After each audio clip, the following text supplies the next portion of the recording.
নমস্কার বন্ধুরা, মুক্তিজ কিচেনে সবাইকে স্বাগত জানিয়ে আজকের ভিডিওটা শুরু করলাম। দেখুন বন্ধুরা, আজ কি তৈরি করছি নামটা না হয় আপনাদের পরেই বলি, আগে দেখতে থাকুন ভিডিওটা। প্রথমে নিয়ে নিয়েছি একটা বাটির মধ্যে কিছুটা তেল, আর তার তেলের মধ্যে দিয়ে দিলাম কিছুটা চিনি। চিনিটা পরিমাণ মতোই দিয়েছি, যে যার স্বাদ মতো চিনিটা ব্যবহার করবেন। দিয়ে তেল আর চিনিটা সুন্দর করে মিশিয়ে নিতে হবে।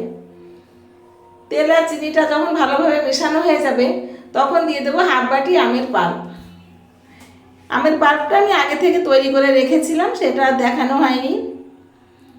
আমের পাল্পটাও তেল আর চিনির সঙ্গে সুন্দর করে মিশিয়ে নিলাম। নিয়ে ওর পরে দিয়ে দিলাম একটা ছাঁকনি। ছাঁকনির মধ্যে নিয়ে নিলাম হাফ বাটি ময়দা আর হাফ বাটি সুজি, আর দিয়ে দিলাম 2 চামচ গুঁড়ো দুধ।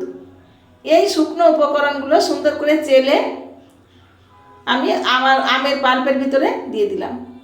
এবার দেখুন বন্ধুরা, চালা হয়ে গেছে, আর এইটুকুন আমার অবশিষ্ট আছে, এটুকু আর আমি নেব না। এবার এই সব কিছু উপকরণ একসঙ্গে করে সুন্দর করে মেশাতে থাকবো। আপনারা হয়তো বন্ধুরা আন্দাজ করতেই পেরেছেন কি তৈরি হতে যাচ্ছে আজকে। হ্যাঁ বন্ধুরা, ঠিকই বলেছেন, আজকে একটা আমের কেক তৈরি করব। আমের সিজন থাকতে থাকতে যদি আমের প্রিপারেশানগুলো না করা হয় মনটা ভালো লাগে না, তাই আজ একটু আমের কেক তৈরি করলাম। এবার দেখুন বন্ধুরা, এই পর্যায়ে আমি 1 চিমটি লবণ অ্যাড করে দিলাম। দিয়ে ভালো করে মিশিয়ে এটা ঢাকা দিয়ে রেখে দিলাম 15 মিনিটের জন্য। ফিরে আসছি 15 মিনিট পর। 15 মিনিট পর ফিরে এসে দেখুন আমার ব্যাটারটা, সুজিটা ফুলে গেছে। ব্যাটারটা এই পর্যায়ে এসে একটু ঘন হয়ে গেছে। এখানে আমি অ্যাড করে দিলাম 1 চামচ বেকিং পাউডার, আর দিয়ে দিলাম 1/4 চামচ বেকিং সোডা।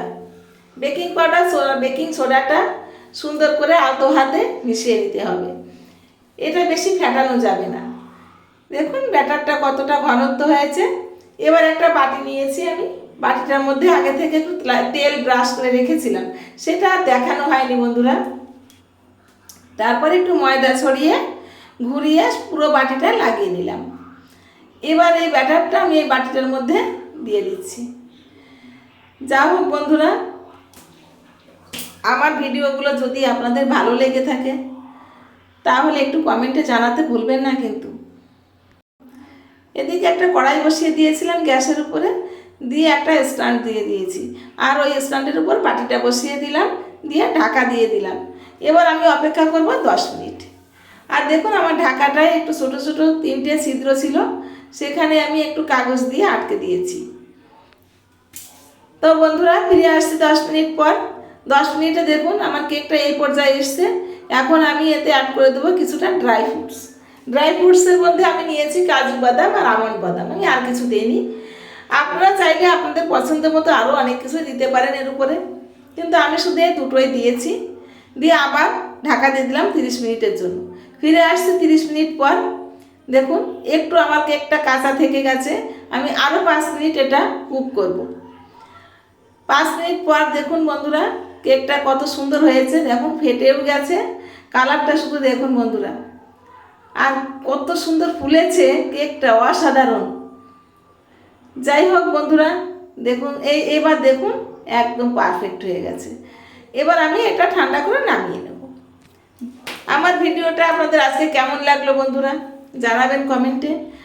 আমার ভিডিওগুলো দেখে আপনাদের যদি ভালো লাগে অবশ্যই কমেন্ট করবেন, লাইক কমেন্ট শেয়ার করে আমার পাশে থাকবেন। আমার ফেসবুক পেজটাকে ফলো করে আমার পাশে থাকবেন, আর আমার চ্যানেলটাকে সাবস্ক্রাইব করে পাশে থাকা বেল আইকনটি অন করে দিবেন। তাতে কি হবে বন্ধুরা, আমার যে নতুন নতুন ভিডিওগুলো আগে আপনাদের মাঝে পৌঁছে যাবে।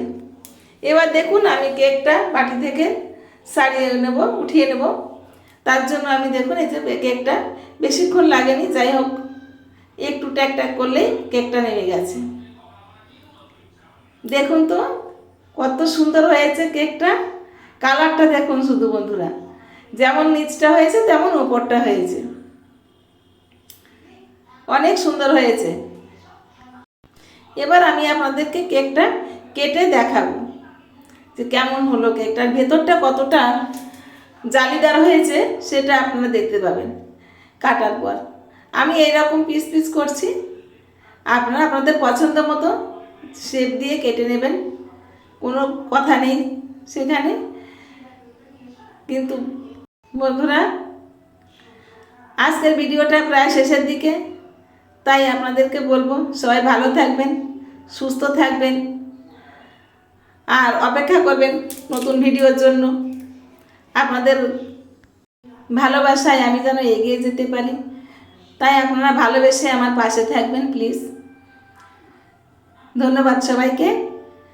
আজ এ পর্যন্তই, অন্যদিন দেখা হবে অন্য কোনো নতুন